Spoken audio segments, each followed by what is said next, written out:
Hello students, Jai Hind everyone. I hope all are fine. Chapter 8 है बेटा ये हमारा सिविक्स का कन्वर्टिंग मार्जिनाइजेशन। प्रीवियस वीडियो में हमने मार्जिनाइजेशन के बारे में डिस्कस किया था कि मार्जिनाइजेशन किस किस बेसिस पर होता था और किन पीपल्स का होता था। In this chapter we shall discuss about the solving problems about Adivasis, Dalit. In this chapter also we discuss provision to prevent marginalization. Marginalization को कैसे प्रिवेंट किया गया, कैसे रोका गया। राइट टू इक्वलिटी, जो हमारे राइट्स हैं, डिफरेंट टाइप्स ऑफ राइट हमने पढ़े थे, 6 राइट, वो जो हैं हमारे कॉन्स्टिट्यूशंस में कौन कौन से आर्टिकल में है। जैसे आर्टिकल 14 है इक्वलिटी बिफोर लॉ है, article 15 social equality and equal access to public areas है। Step taken to promote social justice, कौन कौन से स्टेप्स लिए गए। प्रोटेक्टिव मेजर्स के बारे में पढ़ेंगे। Protecting rights of Dalits and Adivasis के बारे में पढ़ेंगे। तो इसमें हम पढ़ेंगे कि जब मार्जिनाइजेशन होता था उसका अब सामना कैसे किया जाए, क्या हमारे इसमें कॉन्स्टिट्यूशन में कौन कौन से आर्टिकल आए हैं और किस आर्टिकल में किन चीज़ों के बारे में, किन हमारे राइट्स के बारे में बताया गया है। तो let's start our chapter converting marginalization by marginalization. तो मैंने आपको लास्ट क्लास में ही पढ़ा दिया था कि मार्जिनलाइजेशन मतलब किसी भी चीज से आपको एक्सक्लूड कर देना, मतलब आप इस केस में मेन स्ट्रीम का हिस्सा नहीं रहते हो। Marginalisation can occur because of various reasons.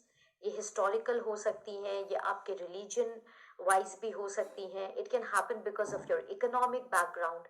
So because of this, when we are marginalized, that means excluded from a certain section of the mainstream, then we experience certain kind of distance, right? And this results in inequality and discrimination. तो जैसे कि आप देख रहे हो ब्राह्मण, Kshatriyas, वैश्यास, Shudras and Dalits, तो हमेशा शूद्रास और दलित्स को इंपॉर्टेंट चीजों से अलग कर दिया जाता है। They are mostly marginalized. So caste system is a manifestation of the marginalization that we see in India. Okay, इससे बहुत ज्यादा मार्जिनलाइजेशन हुई है और होती रहती है just because people are different based on their birth and people are judged based on their birth. So is marginalization a good thing? Definitely it is not a good thing, and we must all attempt at fighting it out. Adivasis, Dalits, Muslims, women and other marginal groups. So कौन से हो गए marginal groups? एक तो आदिवासीज हो गए क्योंकि tribal population को हम अलग करके रखते हैं। दलित्स हो गए because we consider them to be untouchables. Muslims हो गए because they are minority because population इनकी कम है। women because we always believe in gender bias, right? So इस तरह के जो भी ग्रुप्स हैं और बाकी जो मार्जिनल ग्रुप्स हैं जैसे कि ट्रांसजेंडर्स हो गए, so even after being citizens of India, equal citizens, इनके इक्वल राइट्स भी है, लेकिन हम फिर भी इनको सेक्लूड कर देते हैं, या फिर many a places they feel that they are being secluded. So that is what is marginalization and how do we confront it, क्या कर सकते हैं हम लोग इसके against. That is what we are going to see through the course of this lesson. I hope marginalization आपको समझ आया हो. What are going to be the learning outcomes? तो हम लोग ये देखेंगे कि जो ये individual human rights है, इनको laws में कैसे बदला गया ताकि जो ये exploitation हो रही है हम उसको रोक सके.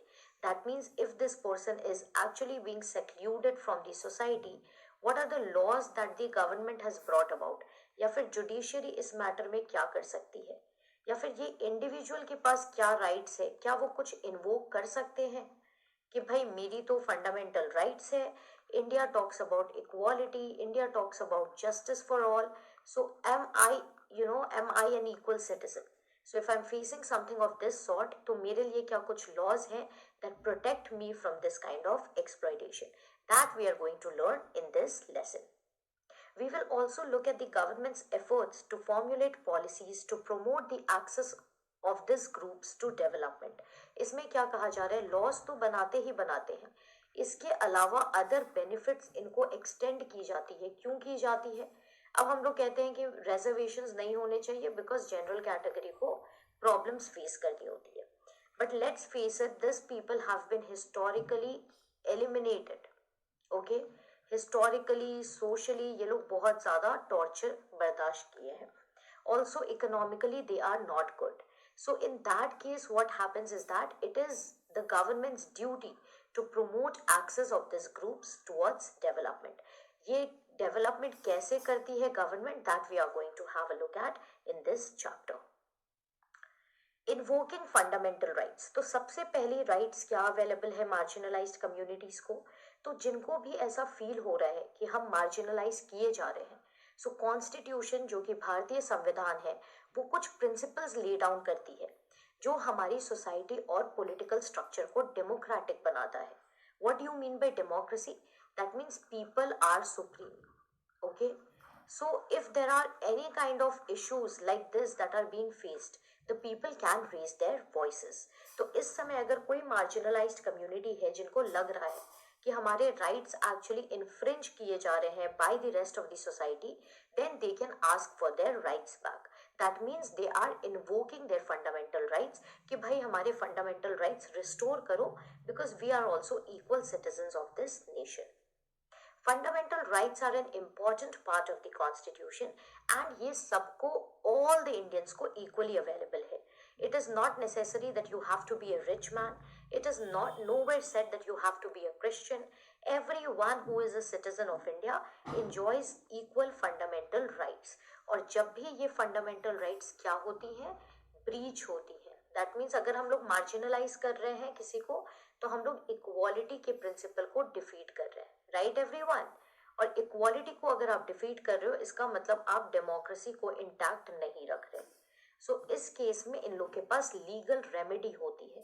दैट मीन्स लीगल सोल्यूशन होता है कि we are citizens of a democratic nation and we do not want our rights to be infringed upon.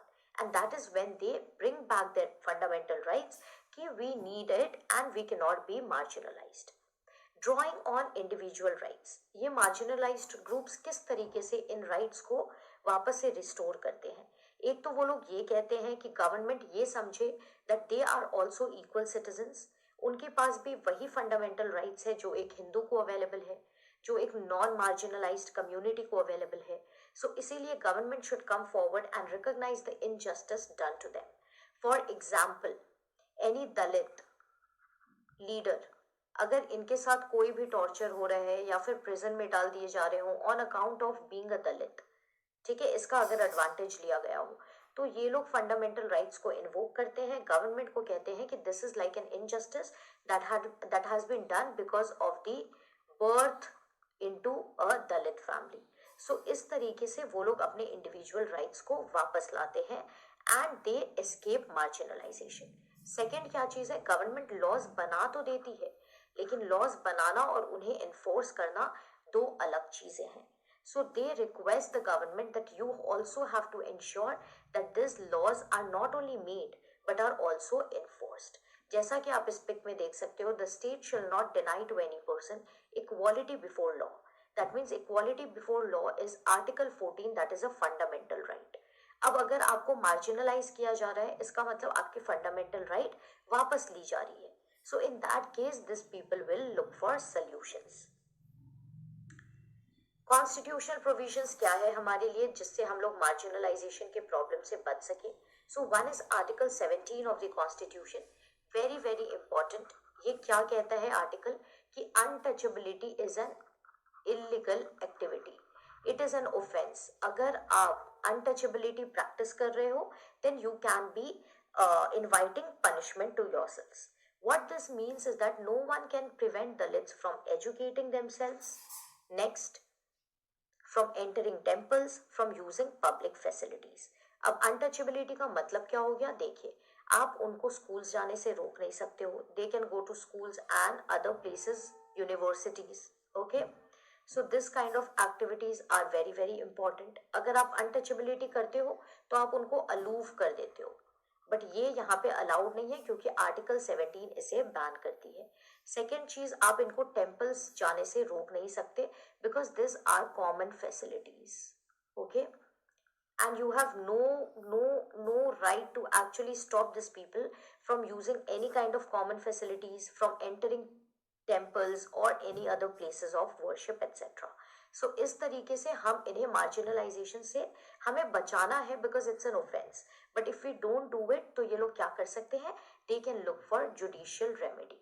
They can approach the courts and they can say that our rights are being violated. Constitution ने हमें दिया है, government ने हमें दिया है, but this is what is being done by the society. Article 15 भी एक कॉन्स्टिट्यूशनल प्रोविजन है. इस पे एक मूवी भी बनी थी बहुत अच्छी. If you haven't seen it then you can watch the movie. It's an interesting movie और बहुत कुछ आपको बता जाती है. आर्टिकल 15 ऑफ द कॉन्स्टिट्यूशन क्या कहता है कि कोई भी जो एक सिटीजन है इंडिया का, ओके, भारतीय नागरिक, किसी को भी हम लोग डिस्क्रिमिनेट नहीं कर सकते हैं based on what, if whether based on their religion, based on their race, ethnic origin, caste, based on their gender या फिर place of birth. इसका मतलब every citizen is going to be equal irrespective of what religion, caste, sex or place of birth they belong to. This is provided by Article 15. हम लोग क्यों इन सारी provisions की बात कर रहे हैं? क्योंकि जब हम लोग मार्जिनलाइज करते हैं किस कम्युनिटी को तो हम लोग उनके ये जो कॉन्स्टिट्यूशनल प्रोविजंस है उनको स्नैच कर लेते हैं. And that is why it is very important for us to know that what is available to us just in case this kind of problems they crop up. This has been used by Dalits to seek equality where it has been denied to them. इस article के द्वारा Dalits अपनी equality को restore करते हैं जब भी उनको ये इक्वालिटी डिनाई की जाती है, बिकॉज कॉन्स्टिट्यूशन उनको ये राइट देती है. Remedies for Dalits. अब रेमेडीज क्या है हमारे लिए? ये ब्रोकन पीपल के लिए. Dalits why? Because the term signifies broken. Dalits can invoke. Invoke मतलब ड्रॉ ऑन. ड्रॉ ऑन मतलब इस्टेब्लिश अ फंडामेंटल राइट. जब उनको ये लगता है कि उनको डिस्क्रिमिनेट किया जा रहा है या फिर कोई कम्युनिटी उनसे बुरा व्यवहार कर रही है या फिर गवर्नमेंट उनके अगेंस्ट कुछ लॉज ला रहे हों, सो इन दिस केसेस इनको ये सारे स्पेशल प्रोविजंस दिए गए हैं क्योंकि हिस्टोरिकली ये बहुत ज़्यादा टॉर्चर सहते आए हैं. So if we don't give them this kind of special laws, they will never be able to come at par with the general public. So these are some of the remedies or solutions that we provide to this group of people. They have drawn the attention of the government of India to the constitution, demanding it to abide by it and do justice to them.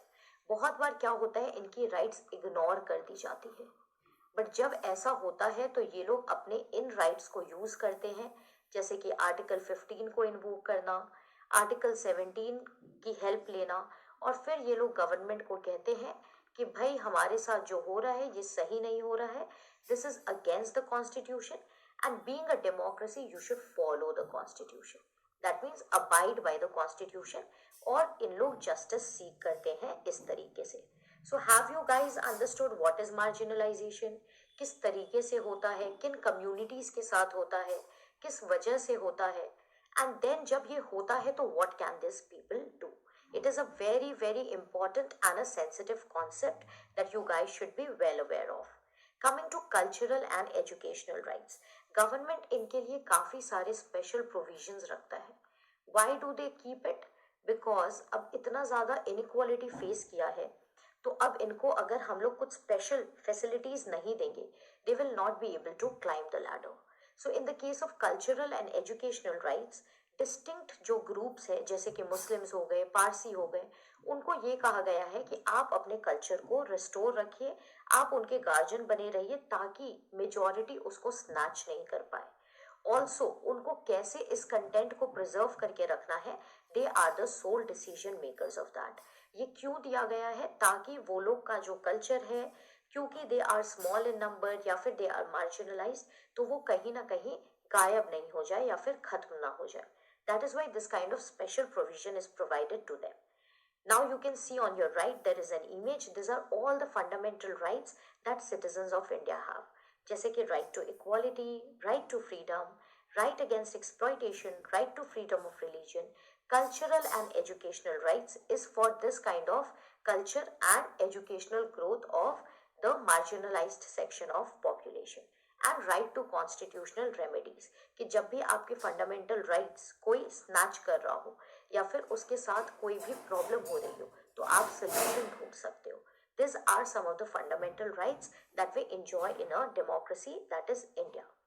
Thus, by granting different forms of cultural rights, constitution उनको cultural justice देने की कोशिश करता है ताकि उनके culture को कोई वाइप आउट नहीं कर सके. अदरवाइज क्या होता, जो मेजॉरिटी पॉपुलेशन है वो अपनी चीजों को हमेशा ऊपर रखती और इनके इंटरेस्ट को प्रोटेक्ट करने वाला कोई नहीं रहता. That is why we have given them this kind of cultural rights, so that जो इनको इनजस्टिस फेस करनी पड़ी थी इन द पास्ट वो कहीं ना कहीं हट जाए. Laws for the marginalized, government laws बनाती है. You already know that is the role of the legislature. ये सिटीजन्स को प्रोटेक्ट करने के लिए बनाती है. लेकिन बहुत सारे ऐसे स्पेसिफिक लॉज एंड पॉलिसीज हैं जो एक पर्टिकुलर सेक्शन ऑफ सोसाइटी को सेटल करते हैं या फिर सेव करते हैं. एंड हियर दैट सोसाइटी और that particular community is the marginalised community, क्योंकि ये ऑलरेडी बहुत डिस्क्रिमिनेशन फेस करते हैं. सो दैट इज वाई इनके लिए स्पेशल प्रोविजंस हमें रखना पड़ता है. Who keeps it? The government keeps it. There are policies or schemes that emerge through other means, like setting up a committee or by undertaking a survey, etc. इन सारी चीजों के through जो information मिलती है उनके बेसिस पे act करके ये लोग, ये जो मार्जिनलाइज्ड कम्युनिटीज हैं, उनको स्पेशल राइट्स दिया करते हैं. The government makes efforts to promote such policies to give opportunities to specific groups. जैसे कि रिजर्वेशन पॉलिसी आपकी हो जाती है. Both state and central governments ये कुछ कुछ स्कीम्स लाती हैं जो कि ट्राइबल एरियाज में हेल्प करे, या फिर जहाँ पे हाई दलित पॉपुलेशन हो. SC/ST एक्ट जिसके बारे में हम लोग पढ़ेंगे, एक पूरी की पूरी मिनिस्ट्री डेजिग्नेटेड है to impart social justice to the citizens. That is ministry of social justice and empowerment. एक बार आप इस मिनिस्ट्री की देखो. We will just continue in a moment.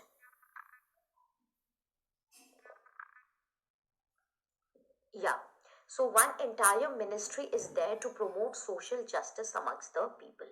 And both central and state governments ये लोग अपने अपने population के according schemes लेके आती हैं ताकि वो लोग लोगों को save कर सके from marginalization.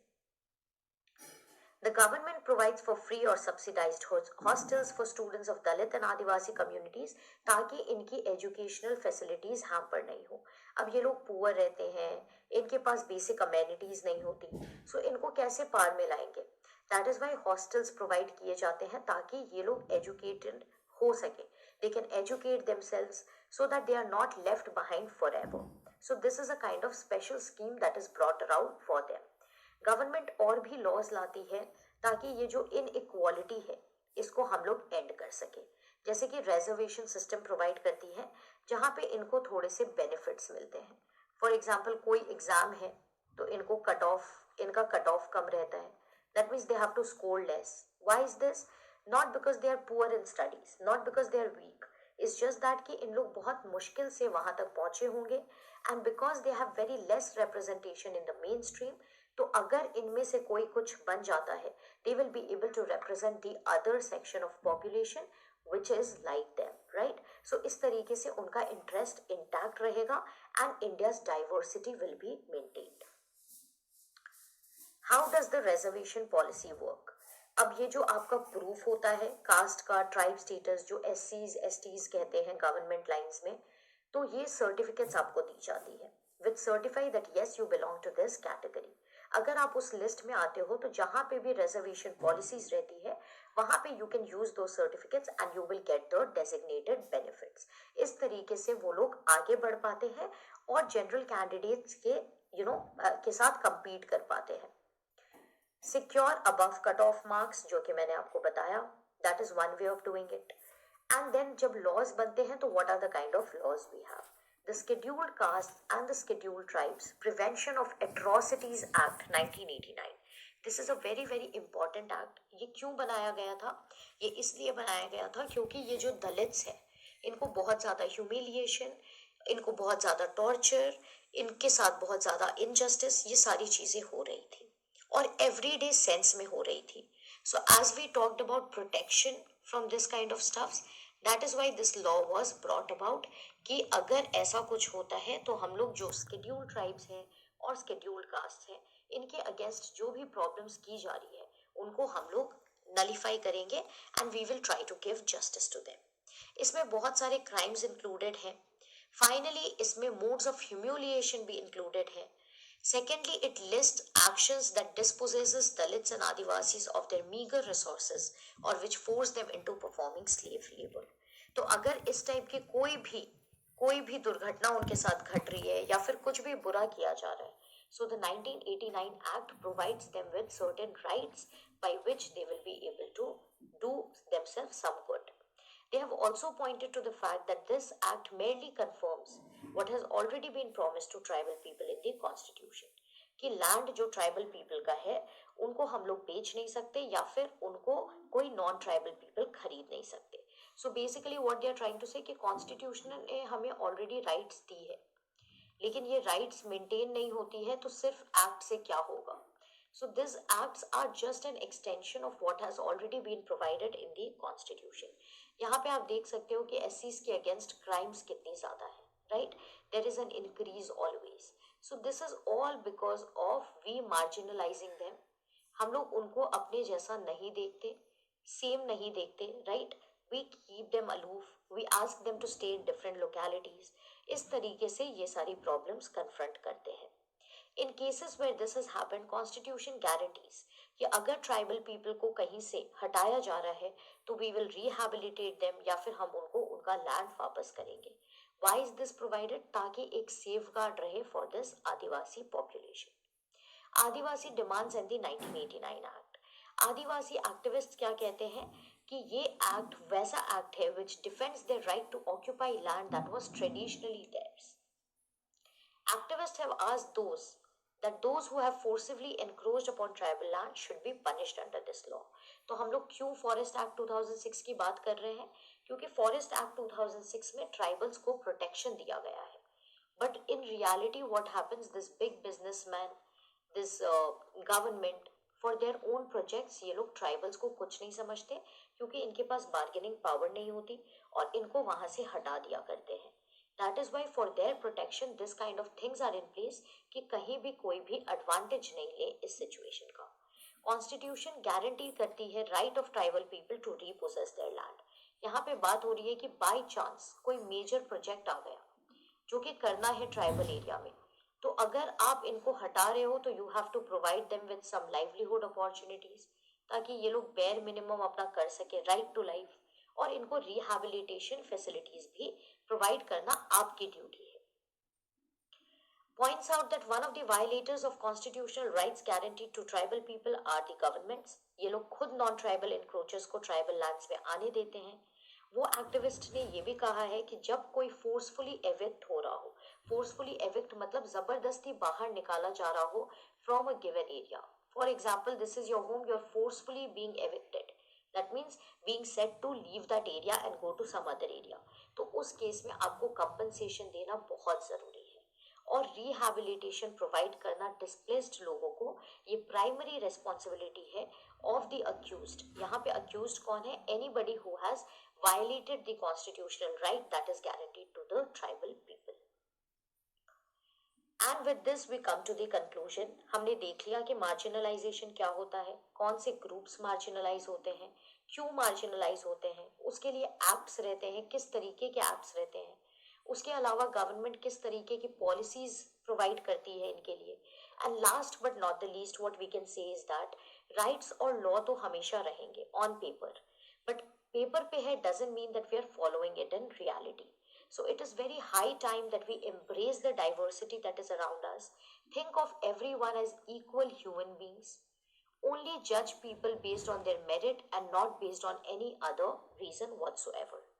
लोगों ने कॉन्स्टेंटली बहुत ज़्यादा रेवोल्यूशंस किए हैं, बहुत ज़्यादा प्रोटेस्ट किए हैं ताकि ये प्रिंसिपल्स अबाइड हो सके, and that is why we must always maintain that this kind of human rights issues never crop up.